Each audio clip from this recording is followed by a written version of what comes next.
These ruminant mammals live in large herds and spend their time grazing on the grasses and aquatic plants of the delta's wetlands.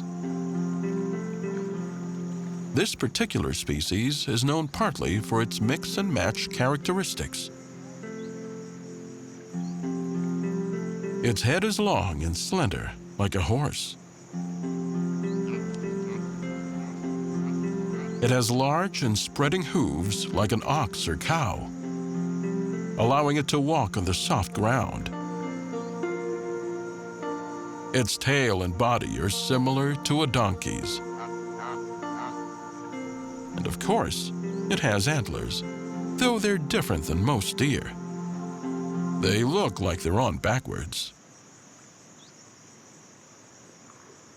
But it's not just the antlers that make this species different. Currently, David's deer live only in captivity. The deer in this herd are refugees, brought here to Louisiana to be one of the cornerstones in the rebuilding of an animal empire on the edge of extinction. Evidence suggests that the species once ranged throughout central and eastern China. According to Chinese myth, more than 3,000 years ago, a horse, a donkey, an ox, and a deer vowed to seek justice against the tyrannical King Zhou. They transformed themselves into one animal that combined their strengths. The Chinese called it the Milu, or Zhepuzhang, which means not one of the four. Famed Chinese folk hero Jiang Ziya then rode this strange new creature into battle and won victory over the ruthless king.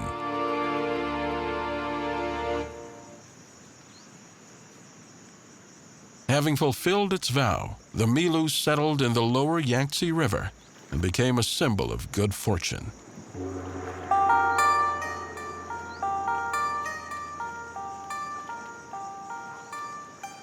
In the centuries that followed, Chinese emperors believed that eating this extraordinary animal would bring them everlasting life.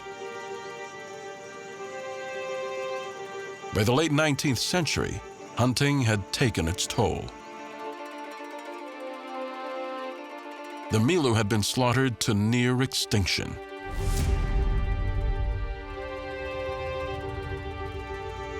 The only remaining herd lived in China's royal garden, property of the emperor.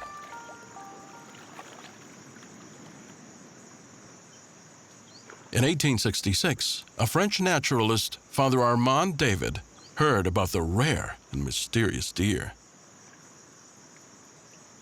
He had to see them for himself.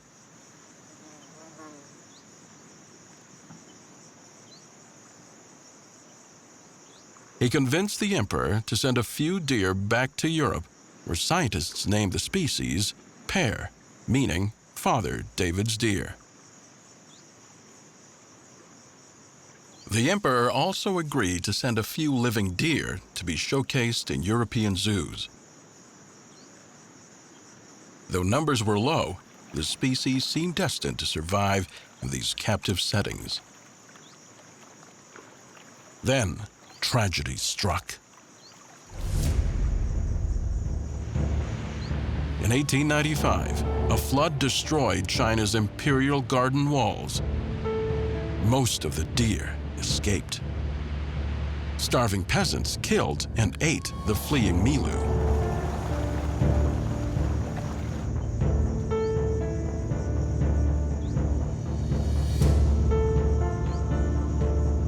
Just 5 years later, during the Boxer Rebellion, soldiers occupied the palace and killed the few deer that remained.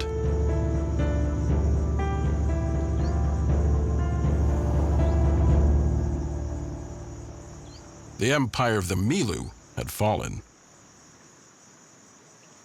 Or had it?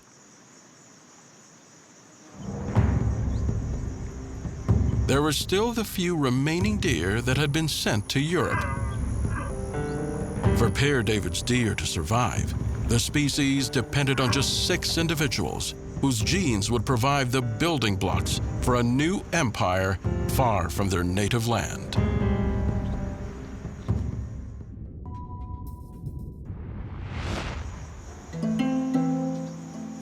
For Louisiana's herd of Père David's deer, it was a long journey over many miles and many decades to their adopted home.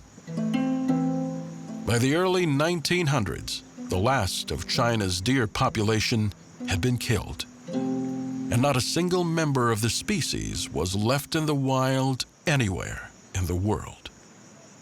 8,000 kilometers away in England, the 11th Duke of Bedford received word of the animal's extinction in its native land.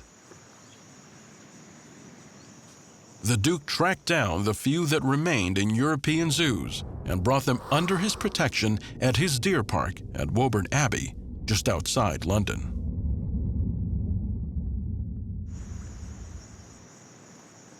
This became the only home of a breeding herd of David's deer in the world. Over the years, the deer reproduced, and the Woburn herd grew. And soon, there were enough David's deer to disperse them to other zoos and wildlife sanctuaries around the world, like the Global Wildlife Center north of New Orleans, Louisiana.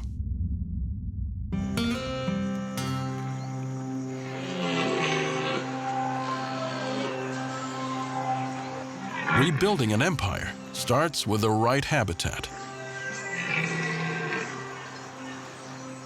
David's deer are social animals. They stay together in large herds and prefer low-lying grasslands and reed beds, like coastal marshes and floodplains.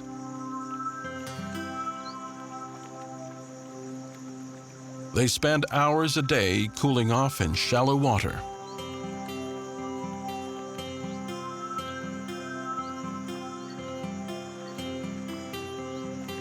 And they have the mysterious habit of sticking their heads in the water and digging up the marsh muck, decorating their antlers. Scientists are baffled by this unusual behavior.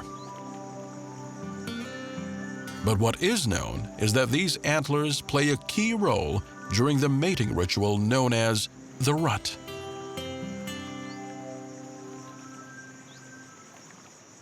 In June, about 2 months before the breeding season, males feed intensively to build up strength.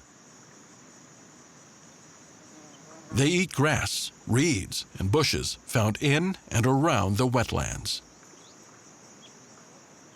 At the same time, females break off from the larger herd and form small mating harems. At the start of the rut, a stag will rub his antlers on trees or shrubs.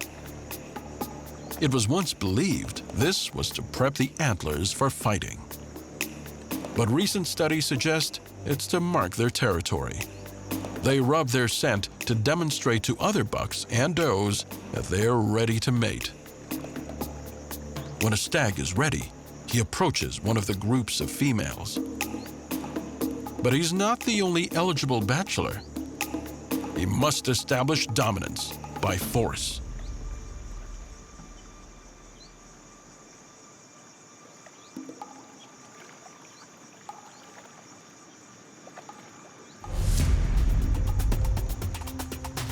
The stag uses his antlers to butt heads with his opponent. He'll also bite and even rise up on hind legs and box. When the fight is over, the winner claims the right to mate with a harem. To increase his odds of reproduction, he mounts as many of the does as possible. For about the next 2 months, the stag's focus is entirely on mating. He doesn't even eat and loses weight rapidly.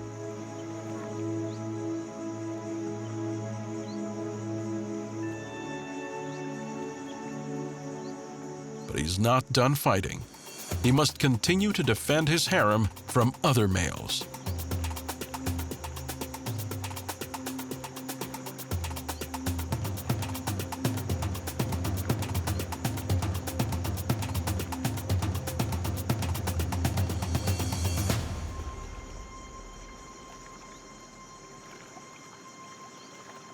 By November, the rut is complete.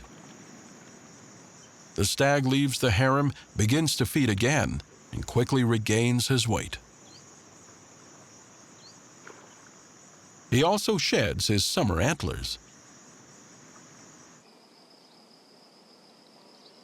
Unlike most other deer, a second set sometimes grows in over the winter months and falls off a few weeks later. Scientists believe this second rack is only possible due to the amount of supplemental feeding the deer get in captivity.